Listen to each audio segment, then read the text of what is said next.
La palabra. La palabra y todo su poder, sus interpretaciones, sus valores, la verdad y sus juicios, las líneas delgadas por las que transitan todos los seres humanos, incluidos los que estamos acá. Bienvenidos, muy buena noche, que comienza una nueva edición de Gatos que Ladran. Con ustedes, mi buen amigo, el maestro César López.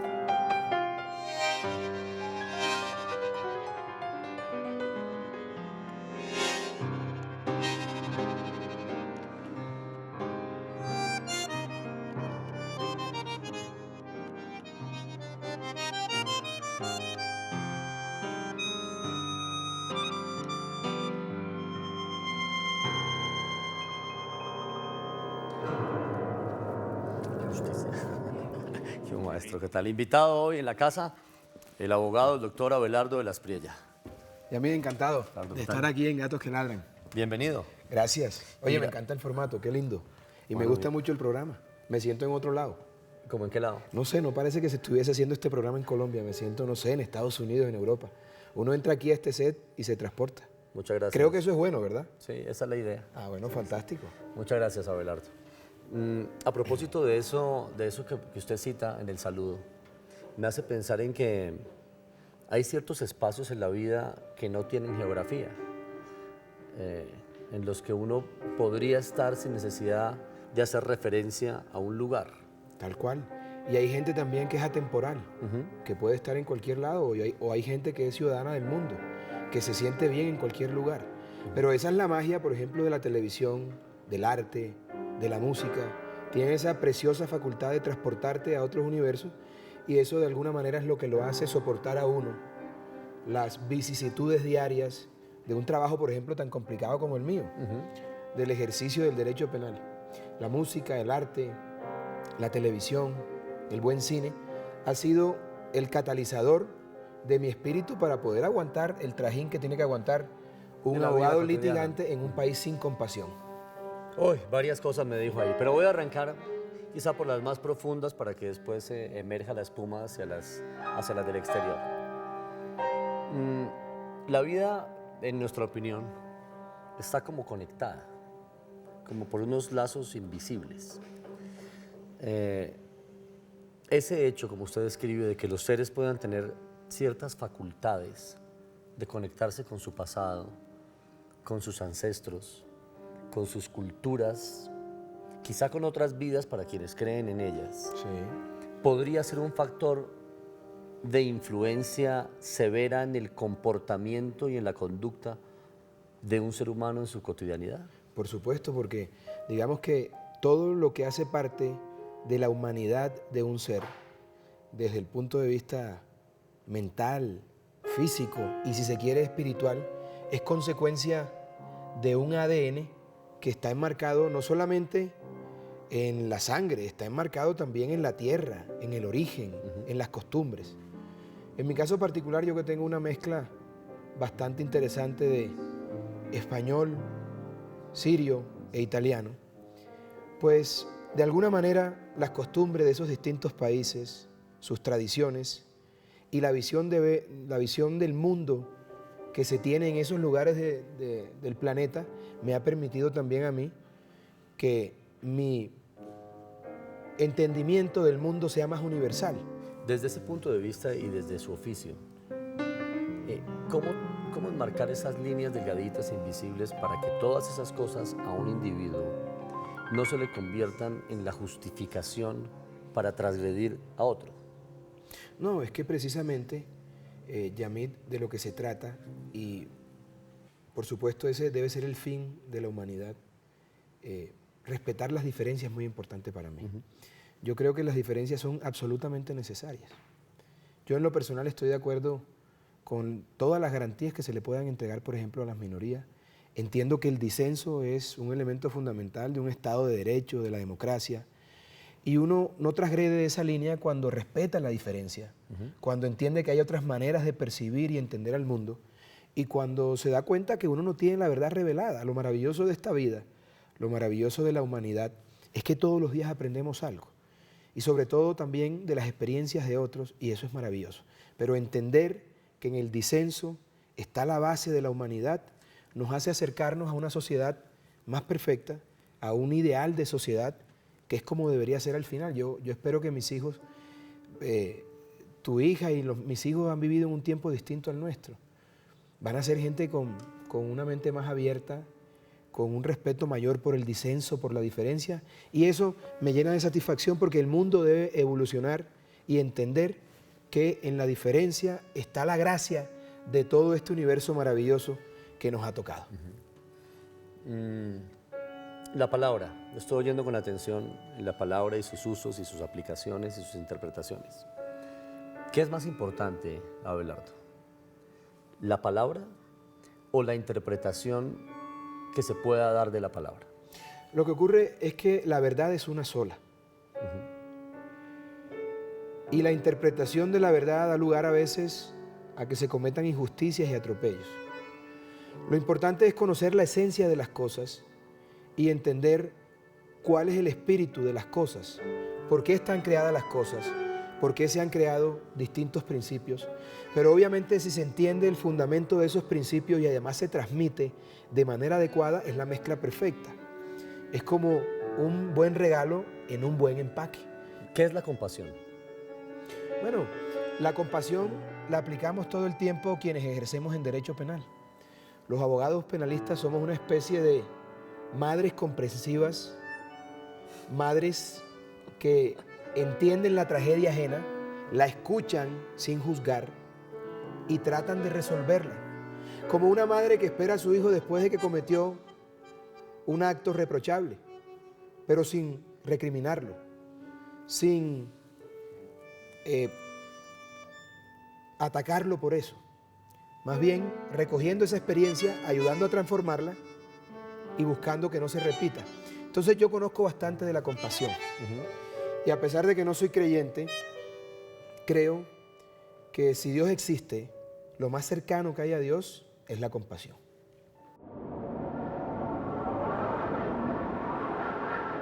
El hombre de alguna manera ratifica su libertad violando la ley, inconscientemente.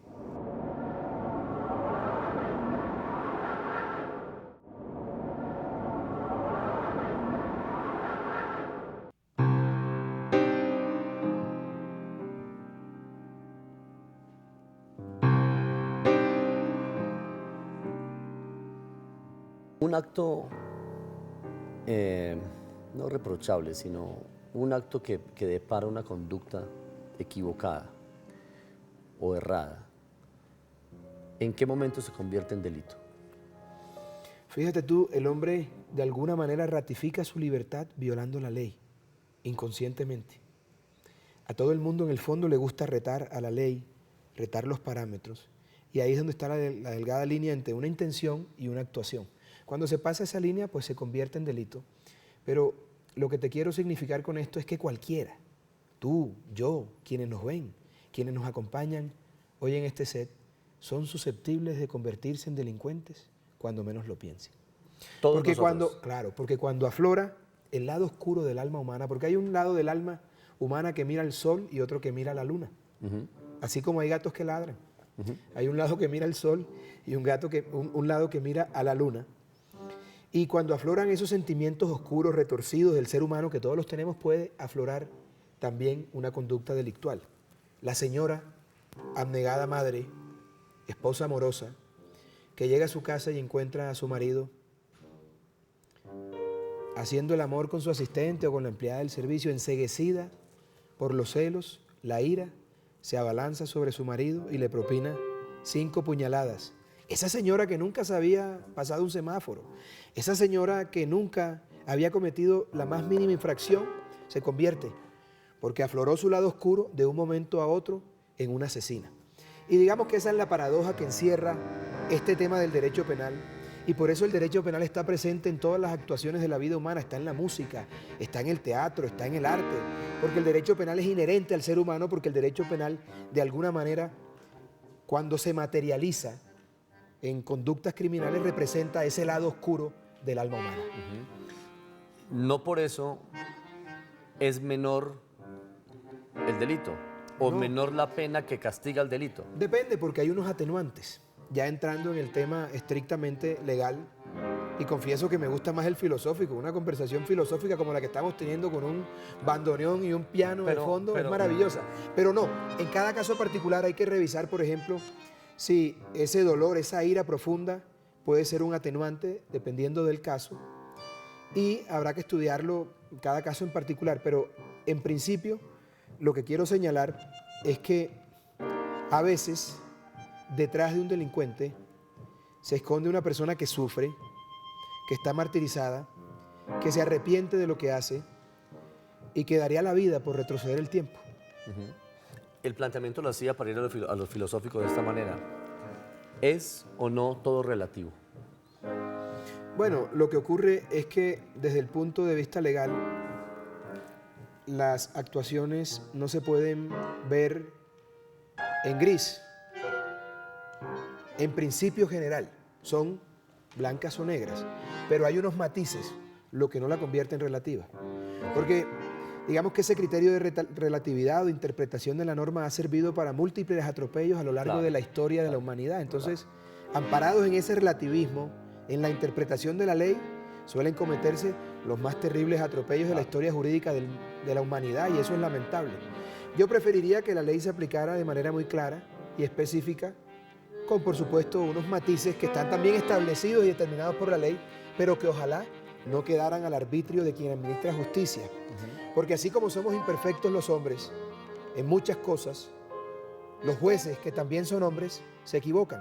Y por eso, por ejemplo, y a mí no estoy de acuerdo con la pena de muerte en Colombia. Alguien me preguntó por qué no está de acuerdo con la pena de muerte. Bueno, porque conozco la justicia colombiana. Qué terror que la vida de un ser humano dependa de una justicia tan compleja como la nuestra.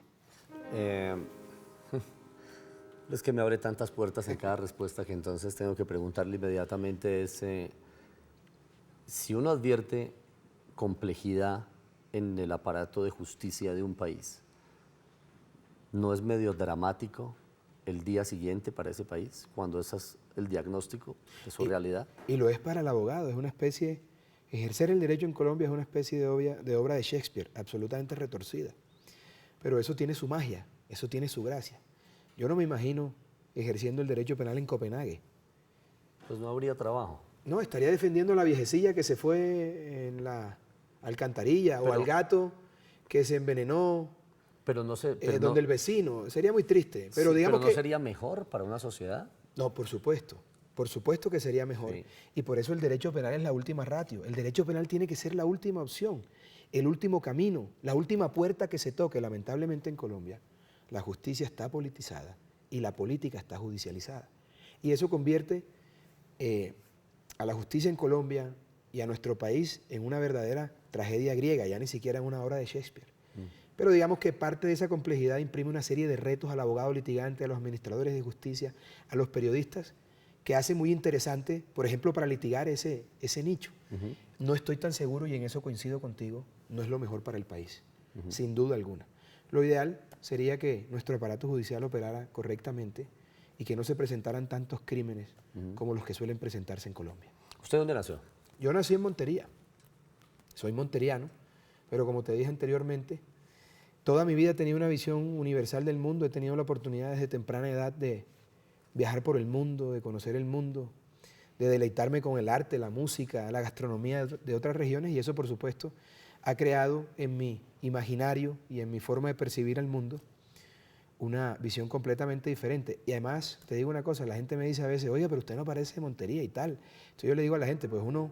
¿Le dice que parece de dónde? No, yo no sé, porque usted no parece de Montería y tal. Entonces yo le digo a la gente, pues bueno, uno feíto y de pueblo y mal vestido, pues eso sí que no. Entonces yo me ayudo con la ropita, me gusta el arte y adoro a mi tierra. De hecho, le debo mucho a esa tierra porque esa parte de Montería creó en mi ser ese amor por el campo, por la tierra, por los animales, por la cultura de nuestro pueblo cordobés, por la música, el porro, por ejemplo, que es maravilloso, es como una especie de jazz sabanero, de blues sabanero, no tan trágico, pero al final de cuentas con una influencia grandísima del jazz, y todo ese contacto con la naturaleza, con el cariño de la gente, con la calidez de la gente, de alguna manera forjó mi espíritu en cuanto a mi don de gentes, a mi manera de tratar a los demás, de tener consideración por los demás y aceptar la grandeza hasta en las cosas más pequeñas de la vida.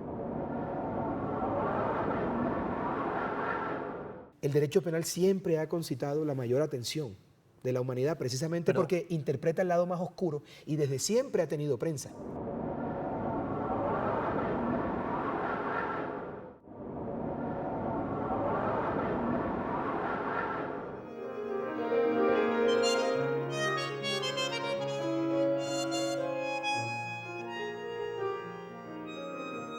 Un hombre de Córdoba que ejerce el derecho penal, que crece en el reconocimiento de su carrera, litigante, que además desarrolla de manera paralela el periodismo como usted, porque escribe para diferentes medios impresos del país, prestigiosos ambos.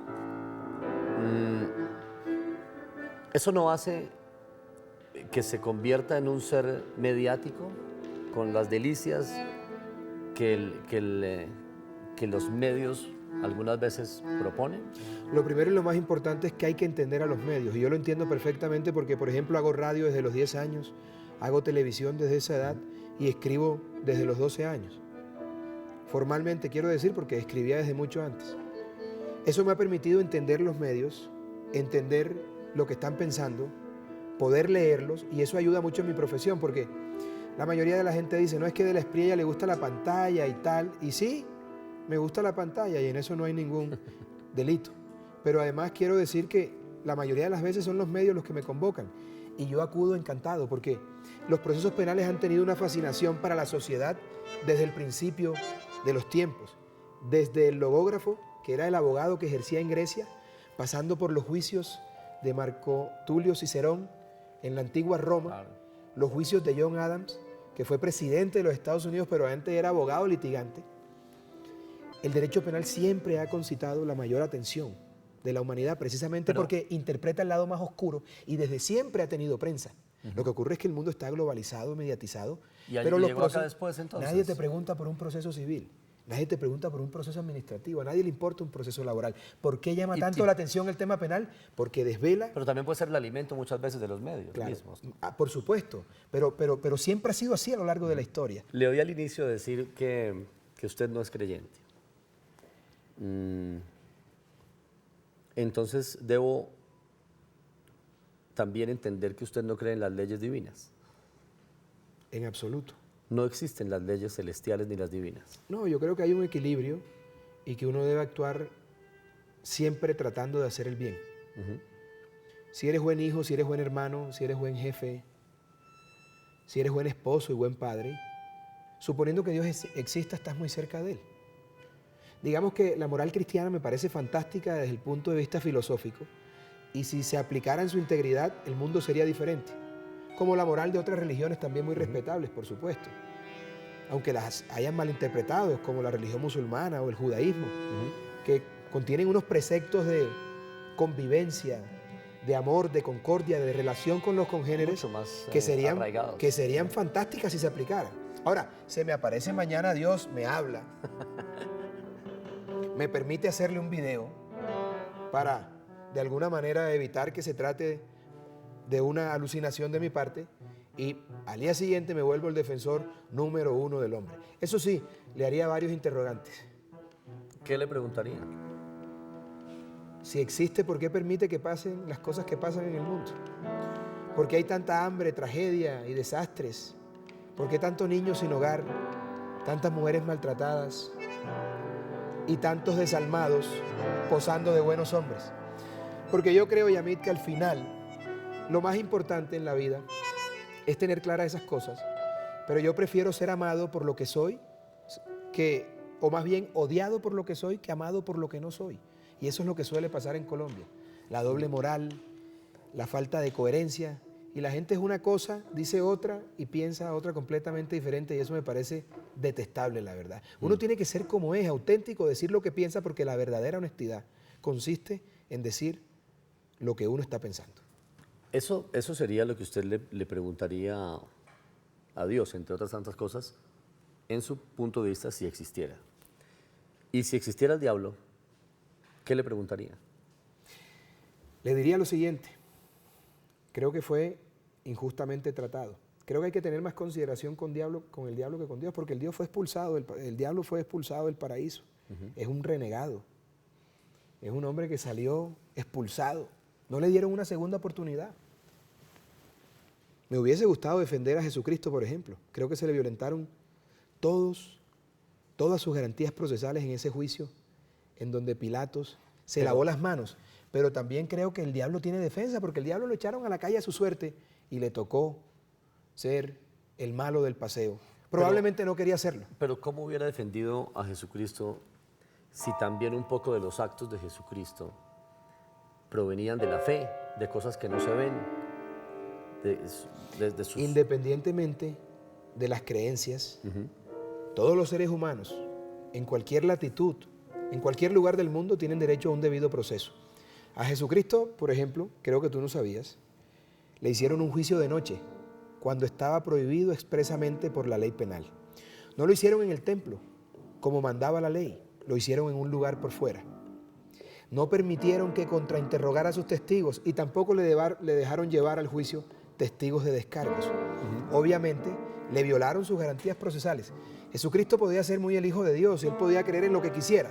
Al margen de eso. En lo que a mí concierne, le violentaron sus garantías procesales. Y fuera él, Mahoma o un profeta del judaísmo, tenía derecho a un debido proceso. ¿Al diablo también le violaron sus derechos procesales? Claro, porque no le dejaron explicar. Dicen que es un ángel caído, que Dios lo echó. Luego, entonces, en algún momento estuvo al lado de Dios. Pero ¿por qué Dios no se mostró compasivo? ¿Por qué no lo trató de rescatar? ¿Por qué no buscó que cambiara de percepción, de procederes? Y más bien lo lanzó a su suerte al terrible mundo de la maldad. Yo creo que debieron darle una segunda oportunidad, como tenemos derecho todos. Es decir, si hubiera sido abogado del diablo. Sin lío, como también hubiese sido abogado de Dios. ¿Y qué pago le recibe uno al diablo? Mira que una experiencia, la gente se confunde conmigo porque piensa que a mí me interesa el dinero. No, a mí me interesan los casos interesantes. Tengo la fortuna, como te dije anteriormente, que me pagan por hacer eso y me encanta. Pero en realidad me gustan los retos. Confieso que la semana que no tengo un lío me enfermo. Me gusta la pelea, me gusta la confrontación, me gusta la argumentación, me gusta la defensa. Esa es mi vocación. Nací para eso. Y un proceso tan interesante como defender al diablo, pues, es un proceso que seguramente le apetecería a cualquier abogado respetable y serio, suponiendo que eso se pueda hacer, como me hubiese gustado también defender a Jesucristo en su momento. Sería fantástico desde el punto de vista intelectual y profesional. En los procesos de la vida, y sobre todo cuando hay partes encontradas, el perdón es importante. Sí, el perdón es muy importante. Y hay que saber perdonar. Pero cuando esa persona se hace merecedora de ese perdón. Solamente los nobles, la gente noble, la gente buena, de verdad, de corazón, merece ser perdonada. Los que albergan intenciones oscuras o simplemente se disfrazan para pedir perdón, a esos no creo que haya que perdonarlos. Pero a la gente buena hay que perdonarla porque la gente buena suele equivocarse. ¿Usted se arrepiente de algo? No me arrepiento de nada, de lo absoluto. ¿Y hay alguien en el camino al cual ofrecerle un perdón merecido? Sí, hay mucha gente. Espero que se acerquen. Y cuando eso ocurra me sentiré conforme con ese perdón, me sentiré bien por hacerlo. Pero repito, hay gente que se lo merece, otra que no. Pero el perdón es necesario, sin lugar a dudas.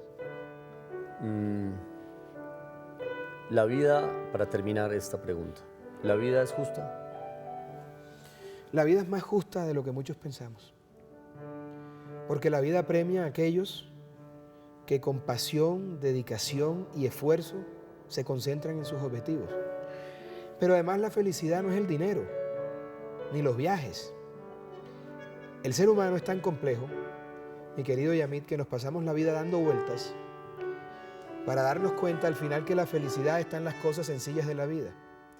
Yo estoy seguro que tú no cambias el hecho de jugar con tu pequeña hija en una playa y compartir con ella. Y antes de tener hijos uno pensaba que la felicidad estaba en otras cosas. luego de que los tienes te das cuenta de que la felicidad consiste en que ellos sean felices. Y eso es lo que hace la diferencia. De tal manera que, a pesar de lo que se pueda creer, la vida es más justa de lo que parece, porque al que se esfuerza le da lo que pretende, y al que vive con pasión le da muchas satisfacciones también. El dinero no es la felicidad. El reconocimiento no es la felicidad. Lo que más se parece a la felicidad es estar con la gente que uno quiere, con la gente amada, con la gente de su corazón, disfrutando de un atardecer a la orilla del mar, escuchando una buena pieza musical y viendo a ese horizonte maravilloso que todo el tiempo ha tenido nuestro Caribe, nuestro hermoso Caribe colombiano, por ejemplo, y tantos otros lugares de la geografía nacional. Eso para mí es lo que más se parece a la felicidad. Muchas gracias, Abelardo.